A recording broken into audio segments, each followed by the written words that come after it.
Hello so guys, আশা করি সবাই ভালো আছেন। আলহামদুলিল্লাহ আমিও ভালো আছি। আজকে এসেছিলাম হর্টিকালচার ঘুরতে। এর মধ্যে মা ফোন দিয়ে বলে ছোট বোনের কাছে যাওয়া লাগবে নাকি।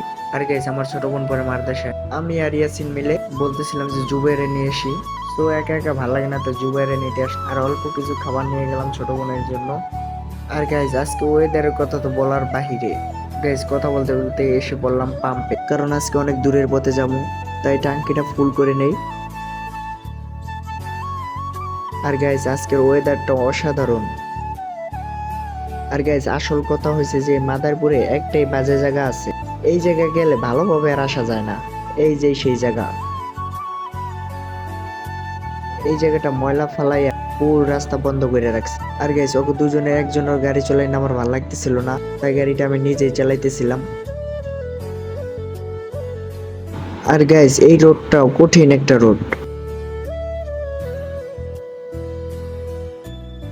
আর গাইজ, কথা বলতে বলতে এসে বললাম ছোট বোনের মাদ্রাসায়। এই সামনেই ওর মাদ্রাসা। কিছুক্ষণ অপেক্ষা করার পরে আমার ছোট বোন এসে বলল। ওর সাথে দেখা করার পর আবার বাড়ির উদ্দেশ্যে রওনা দিলাম।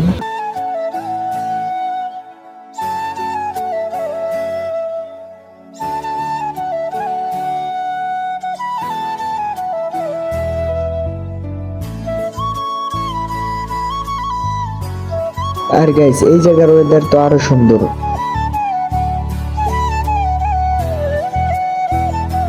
আর গাইস, এইখানে কিছুক্ষণ অপেক্ষা করার পর চলে গেলাম এক বন্ধুদের বাসায়। আর এই বাসায় একটা অনুষ্ঠান চলতেছিল, তো এই জায়গায় বেশিক্ষণ থাকতে পারিনি। আর গাইস, এর মাঝে আর একটা বন্ধু ফোন দিয়ে বলে যে আমাদের বাসার সামনে একটু আয়। আর যেতে যেতে পথেই দেখা হয়ে গেল বন্ধুর সাথে। আর গাইস, আমি বলতেছিলাম বন্ধু তোমার তো দাড়ি চলাই গেছে, বিয়ের বয়স হয়ে গেছে তাই না? তাই বন্ধু একটু খুশি হয়ে গেল। এর মাঝে আমার শাকিল ফোন দিয়ে বলতেছে যে এখনই মাদারীপুর যাইতে, তাই আমি মাদারীপুর যেয়ে অপেক্ষা করতেছি ওর জন্য। তারপর ওই জায়গা থেকে চলে গেলাম চানমারি মসজিদ। আর চানমারি মসজিদ থেকে চলে গেলাম তেল ভরতে। গাইস, গাড়ির তেল প্রায় শেষ।